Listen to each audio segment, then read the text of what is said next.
भगवान जी के द्वारा आदेश प्राप्त हुआ संध्या वंदन करने का, अर्चन करने का एवं माता रानी के श्री चरणों में श्रद्धा रूपी सुमन समर्पित करने का श्री गुरुदेव भगवान की आज्ञा हमें श्रीवधारण है। क्योंकि आचार्यों ने कहा है कि जे गुरुपद अंबुज अनुरागी ते लोकौ वेदौ बड़भागी, जे गुरुचरण रेन सिर धरहि ते जन सकल विभव बस करहि।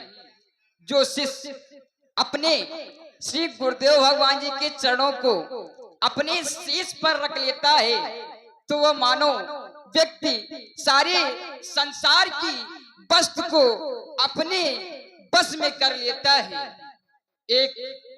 एक बार की बात है, मैं अपने श्री गुरुदेव भगवान जी के समीप में बैठा था। हमने गुरुदेव से कहा, गुरुदेव मानो इस धरती पर आने के बाद वह पापों में क्यों लिप्त हो जाता है? जो करना चाहिए वो करता नहीं है, जो देखना चाहिए वो देखता नहीं है, जो खाना चाहिए वो खाता नहीं है, और जो पहनना चाहिए वो पहनता नहीं है, कार्य विपरीत करने लगता है।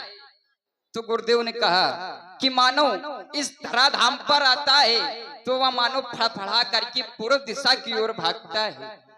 पूर्व दिशा की ओर जब वह मानो जाता है, फिर इसके बाद वह पीछे मुड़ करके देखता है तो वह 4 सिंह उसके पीछे दौड़े चले आ रहे हैं। वह मानो पूर्व दिशा को छोड़ करके पश्चिम दिशा की ओर जाता है। पश्चिम दिशा की ओर मानो क्या देखता है?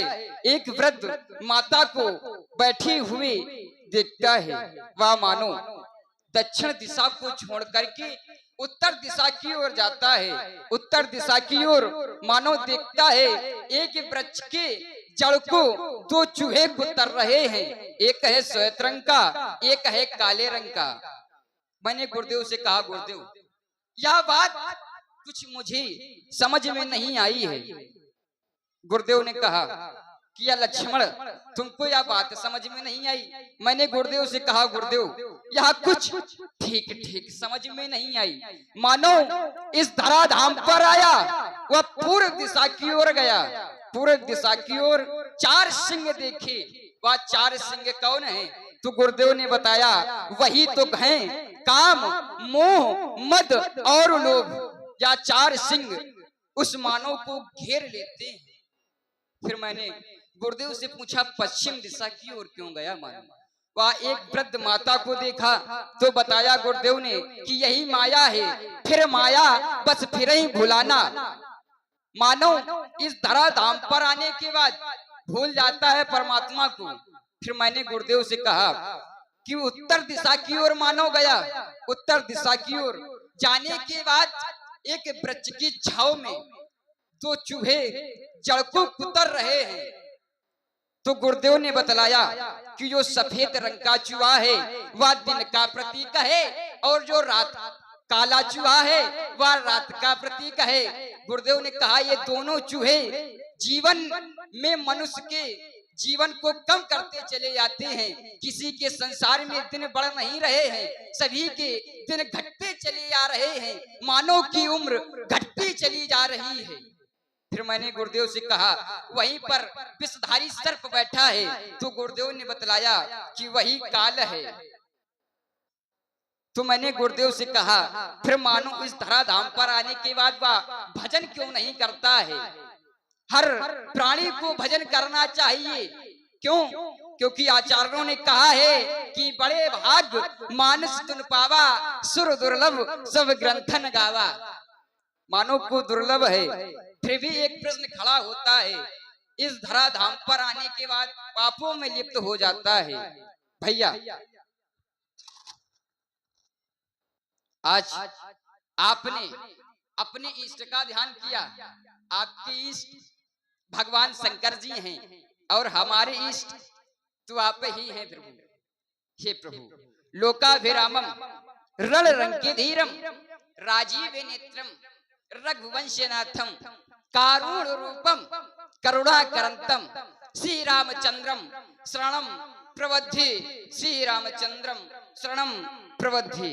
एक बार सभी लोग प्रेम से बोले प्रभु श्री रामचंद्र की जय हो। और आप हैं श्री भरत भाई चरण सरोज सुभग सिरुनाए।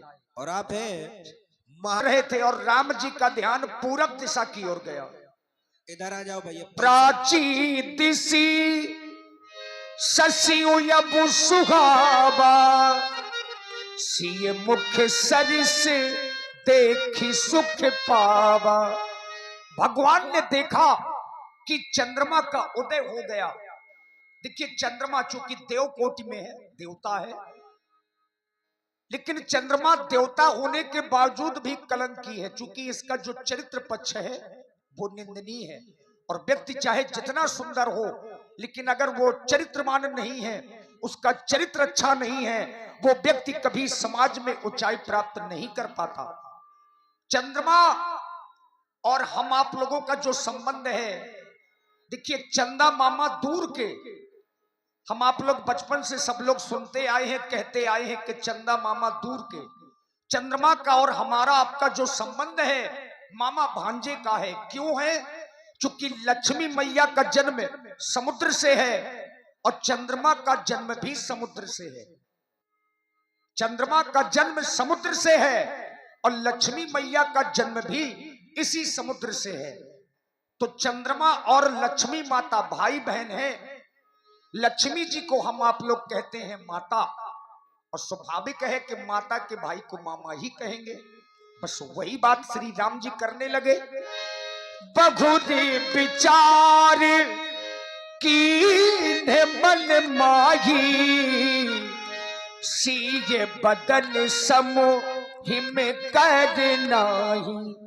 भैया लक्ष्मण, हम दोनों बंधु गुरुदेव भगवान की आज्ञा अनुसार संध्या वंदन के लिए आए थे, परंतु हमारी अचानक दृष्टि आकाश मंडल की ओर गई तो देखा चंद्रमा बड़ा ही सुंदर है और यह हमारे मुखारक से यह कहलवाना चाहता है, कह दो राम कि मैं जानकी से कितना सुंदर हूँ। चंद्रमा, मैं तुम्हारे बारे में क्या नहीं जानता हूँ। चंद्रमा, मेरा कहना है तुम्हारे लिए, मन में समता का लेकर भाव, मन में समता का लेकर भाव, गगन में है चांद निकला।